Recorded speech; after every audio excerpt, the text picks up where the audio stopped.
We are looking to develop the first wind energy plant in St. Lucia. We're just completing the initial feasibility to look at capacity. Certainly capacity here is quite high. Our capacity in St. Lucia is something like about 34-35%. This is 54. So again, you have greater capacity here. But 34 is not bad.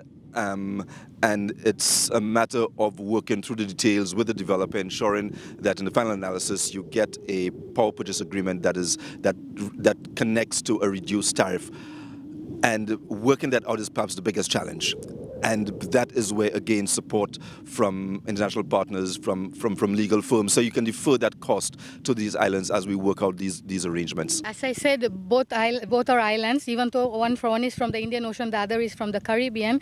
But there are some advantages being in the Caribbean as well as some advantages being in the Indian Ocean. We are more tropical, and here I can see it's more dry.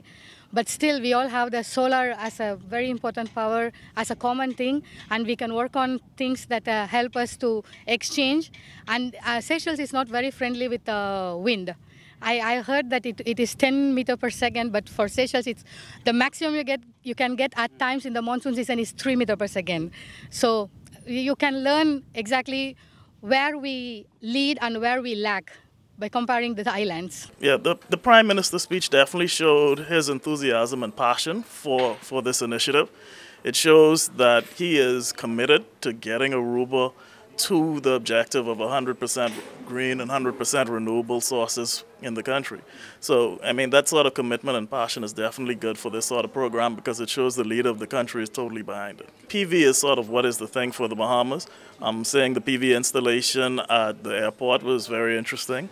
One of the challenges that we do face that Aruba doesn't is the issue of hurricanes. So it was interesting to get information on what sort of initial sort of adjustments would have to be made for a similar sort of installation in the Bahamas. Wind was good to see as well. It's not very suitable for our area, but it was good to see an effective and operational installation here in the Caribbean that is performing in the way that it was anticipated. It started early, but I really enjoyed the energy that came from the conference, and especially the participants, because this is really about forming a team in the utmost essence of it all, is that we have to come together as members of the Caribbean, as policymakers, as technicians, as engineers, so that we can come up with solutions for our individual countries, but for the region as well.